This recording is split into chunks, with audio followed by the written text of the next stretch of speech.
Hello and good afternoon. Thank you for the brave few who've turned up. On January 1st, 1845, a woman named Sarah Hart was found murdered in her apartment in London. And the folks who found her writhing on the floor, foaming at her mouth. And they also noticed a guy called John Towell leave the apartment between the hours of 6 and 7 a.m. in the morning. He got away, but they knew he was headed to the Slough railway station. They followed him there, and they saw him board the train to Paddington railway station. They couldn't catch him, but what they did was send an electric telegraph message to the sergeant waiting at the Paddington railway station, where John Towell alighted at 7:42, found the police waiting for him there. They nabbed him, convicted him for murder, and he was later hanged. It seemed he had poisoned Sarah's beer with prussic acid or hydrogen cyanide. This was the first instance when an electric telegraph was used to nab a murder suspect. That was 1845. It was also the genesis of the electric telegraph company, and from where British Telecom has its origins. 174 years later, we're still changing, and we were the first to launch 5G services in the UK a few months earlier. So we've used the power of communications to change the world. That's who we are. We're over 100,000 employees and about £24 billion in revenue. I'll talk about our businesses. We have 4 lines of businesses. The first one, focus on a consumer. This is the handheld telephony, fixed line broadband in the UK, 30 million customers. We also serve 1.2 million small and medium enterprises in the UK, along with 1,400 communications providers. Our third business is a global business focused on large enterprises spread across 180 countries. And the fourth, a wholly owned subsidiary of BT called Openreach, responsible for our copper and fiber network in the UK. So as you see, there's a huge breadth and depth of technology at play here. What does it mean for us in technology? I lead engineering excellence for technology in BT. And I'm going to talk about the challenges that we face in supporting a business as diverse as this. I'll talk about 3 challenges first. The first, most advancements in telecommunication technology, I think the audience here will be familiar with 2G and 3G, 4G and 5 now, but you see that each time that a new G comes out, the time to roll out a new service is compressed, it's much faster. We also see a movement from PSTN to IP-based or Internet Protocol-based telephony. A movement from hardware-defined networking that was called MPLS, multi-protocol label switch, to software-defined networking, SD-WANs. The other thing most of you have seen is movement away from packaged TV to over-the-top content streaming. So all of this has led to the second challenge we have is shifting consumer demands. They want most services as a converged experience, not caring about different ways to access these. And we also see a lot of data being consumed. And with this burgeoning data, not just about the customers that we serve, but also customers consuming this data through various devices, it's led to a huge set of challenges in the way we understand our customers and serve them better as well. But what it also means for us in technology is that we can no longer afford to have generational shifts. Every 5 or 10 or 15 years, let's overhaul our stack and think about how we achieve this. It has to be much more fluid. And that state of flux is what is a business imperative for us, is to be more agile in serving this business need. So it's in that context that we talk about IT transformation. But I'll step back and also talk about a wonderful program that we launched in BT a couple of years ago. It's called the Da Vinci program. It's obviously named after the Renaissance genius, Leonardo da Vinci, and stands for both the art and science of making progress. You see at the left-hand side, we have the peak called Da Vinci, and it's portrayed as a journey that people have to undertake to reach IT excellence, but also comprises smaller steps or smaller peaks that we've got to conquer if we were to get there. These peaks represent milestones, and I'll talk about 3 of them. 1, a business capability-led enterprise architecture. Second, every product and service we build in BT has to use principles of human-centered design, where we work with the people who use the service, not just for them. And thirdly, agile ways of working, including DevOps and site reliability engineering constructs.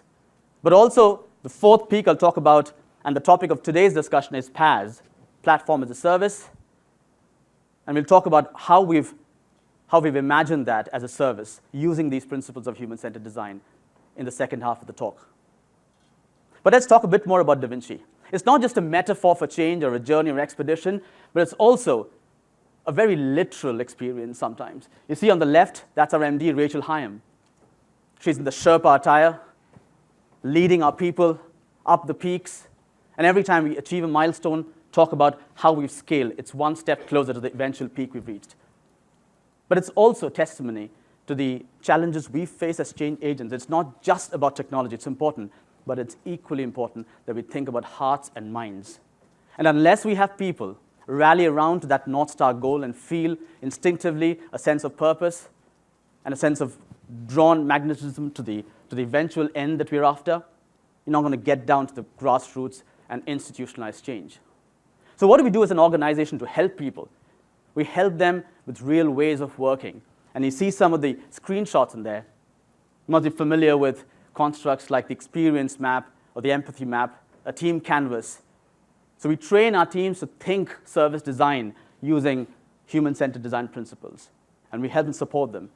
And that's the beauty. It's also a great reflection of our BT Group's overall promise to our customers of being personal, simple, and brilliant, but doing these things. So it's beautiful when you see that the top management sponsorship and empowered teams, and also a multidisciplinary focus that we talked about that combines strategy, culture, and mindset, along with leading practices in enterprise architecture, service design, and change communication. What does it mean for us specifically within IT? It means we focus more on developers, and we don't want them to waste time. And we see there are three areas where developers traditionally have a wasted time or they experience toil. First, having the right tools to develop world-class software. Second, worrying about provisioning of infrastructure and virtual machines and getting to host their applications in an environment of their choice fast enough. And thirdly, also worrying about the ecosystem in which these environments and the apps run, whether it's servers, whether it's OS and patching. And all of them takes time away from developers, not allowing them to do what they do best, write great code. So this is where Canvas, our name for the service we offer our development teams using Pivotal's platform, comes into play. And I have Tom Hamilton, who leads the Pivotal platform rollout for BT Technology, take you through how we've done that. Tom? Thanks, Rajesh. Hi, folks. I'm Tom Hamilton, and I lead the introduction of the PaaS service into BT, as Rajesh said. So what the remainder of this talk is going to be around is basically I want to talk about what we've done so far as part of our designing and delivering our PaaS service. Then going to talk about some of the key takeaways, things that we've learned so far, because you guys have come here to learn something. You may be embarking on a similar journey, so I want to give you some of those key points to take away. And then I'll talk about what I think the future holds for us over the next 12 months and beyond. So we created Canvas, which is BT's PaaS service, which is created using human-centered design principles, as Rajesh mentioned. And it's all based on the Pivotal platform. The service is going to enable our development community to deliver value to the business and address all those manual toil pain points that Rajesh mentioned earlier. We want to remove a lot of that manual infrastructure provision, a lot of those tasks that take time that typically software developers, software engineers aren't great at. So we want to remove all of that, and our Canvas platform will do that. So I'm going to cover about 7 key things that we've done as part of building our service out so far. First off, you'll see it's called Canvas. So we gave our platform a name, and we did an employee crowdsourced naming competition for our platform, and that helped us drive a bit of marketing, raise awareness of our platform, where we're going with the goal. And indeed, the winner of that competition is sitting in the crowd today. His prize was to come to Austin with us to hear us talk about his service. We built a Canvas platform team, as every platform needs. We built a single squad assembled from some skilled software engineers with a really strong background in automating things and in IT reliability. And we trained them to be a pretty awesome team that are running the platform, where Rajesh and I are really proud of what the guys have achieved so far in terms of building up that platform. Via the platform Dojo that we ran with Pivotal, we started off with very few cloud infrastructure skills in the team. That was the thing that we lacked as a team. And through the platform Dojo, we've gained a lot of those, and we've really gained a lot of confidence as a platform team. At the moment, that team are building out our platform in the last few days of getting that platform ready, so we should be launching that in the next day or two. We've also built a cloud enablement team. The purpose of that team is to be a bunch of cloud native experts. We want them to be the bridge between the platform capabilities and our IT community, which is thousands of developers in our organization across our different business units. Their role is really to create that frictionless onboarding of teams and applications, so helping improve their skills and helping them understand the right cloud-native architecture for their application as they either build it from greenfield or they try and transform something that runs in one of our on-prem data centers into the cloud and into our Canvas platform. We've also trained some cloud-native ninjas within our different business units. So we identified some top engineers across our different business units that we have. We've trained them via one of the Pivotal Acceleration Labs. And we're using them to be evangelists across our organization as we build out our first applications, get them on the platform. We want them to build out that community of cloud-native expertise so that we can bring more and more onto the platform. We've run a few application transformation engagements, again, with the help of Pivotal doing that.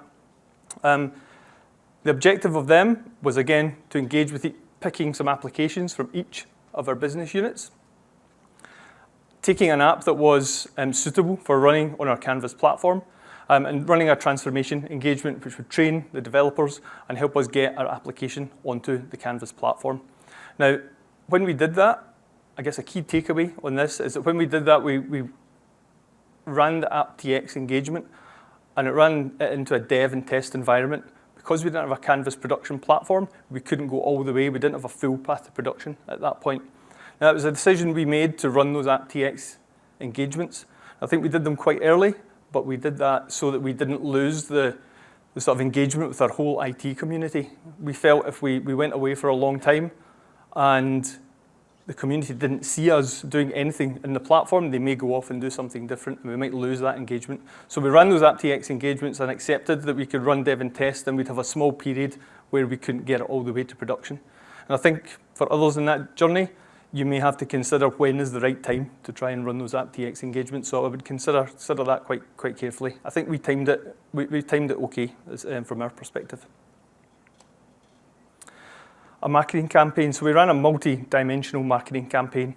We ran show and share sessions across our organization, telling them about what pains Canvas will resolve for them, how frictionless it can be to get that infrastructure. We've run roadshows, demos, and lots of social media comms, all about keeping the awareness up, let people know that the Canvas platform is coming, and keeping them updated as to where we were at. And we're also creating some wiki and cookbook material. This is community material, although initially it's going to be provided by the platform team and the cloud enablement team initially that will produce this. But this is all about recipes and common patterns of how to build different software types. We really want this to be community owned so that when teams learn something new, they do something great, they document that and share it out with the rest of our organization. We want the wiki and our cookbook to be the place that teams come to get lots of good cloud native expertise. And finally, we've got a backlog of applications that are ready, lined up to come onto the platform. We've been curating and carefully grooming that pipeline of applications based on the value getting that app onto Canvas will deliver to the business. The team skills within the teams there at the moment, are they, can they already build cloud native software, or do they need some training to do that? And finally, some of the technical enablers that they may need if the platform provides them or not. So we use that backlog to drive priorities into the platform team so they can produce more technical capability, or we use the business value to be the driver. So we judge those different things to help us with our prioritization.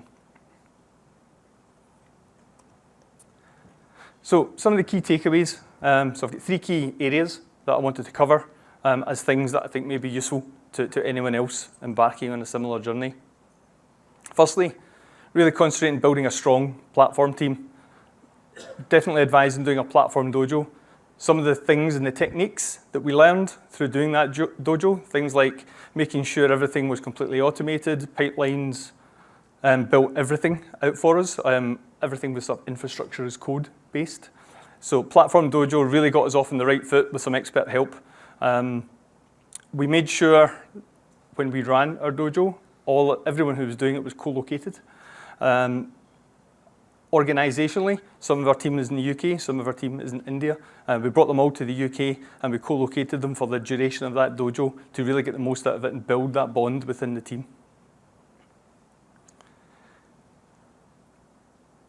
Things about building an automated and reliability mindset into the team.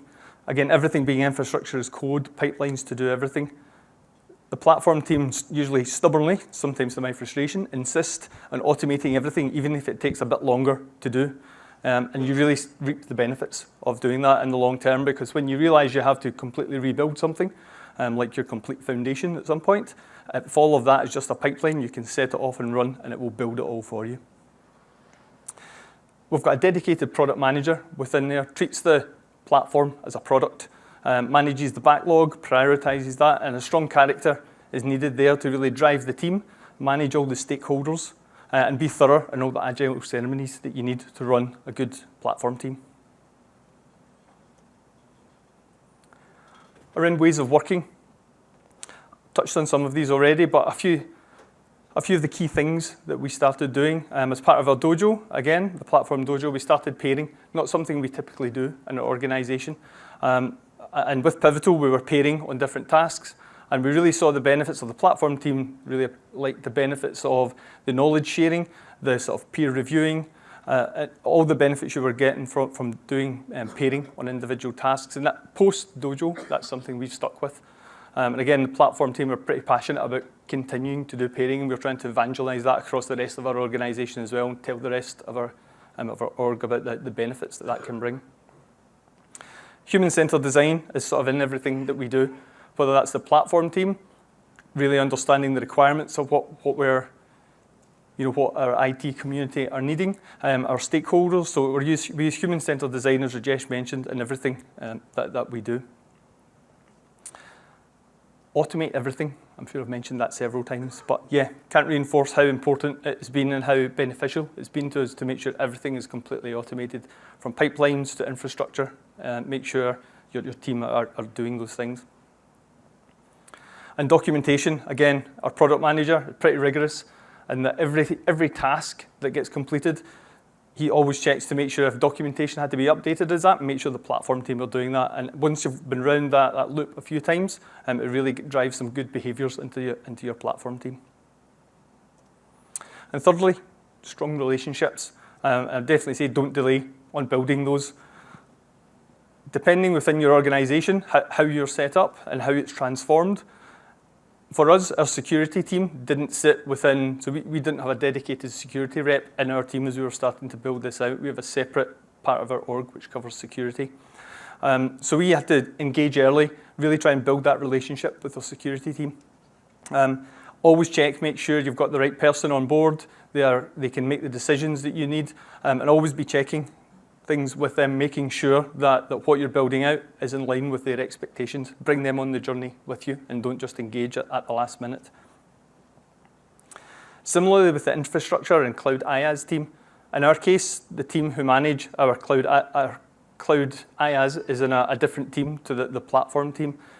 What we did there to help build that relationship was we physically co-located during the dojo with them, and we all sat together and really built a good relationship with our cloud IaaS team who do some of that work and provide the cloud accounts for us to run our Canvas platform. And last but not least, that engagement with your application teams. Make sure you get good relationships there. Hold cloud native forums, do lots of engagement with them so that your app teams are getting to see the capabilities that your platform is going to provide, but vice versa, make sure that you're understanding the real needs that they have in terms of technology or capability or training.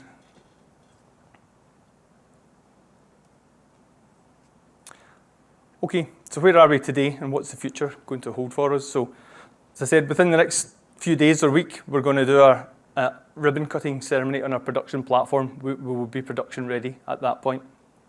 And beyond there, we're hoping that we're going to have some viral growth within our app. Now, we've got some initial waves of applications lined up, and we've got many more beyond that.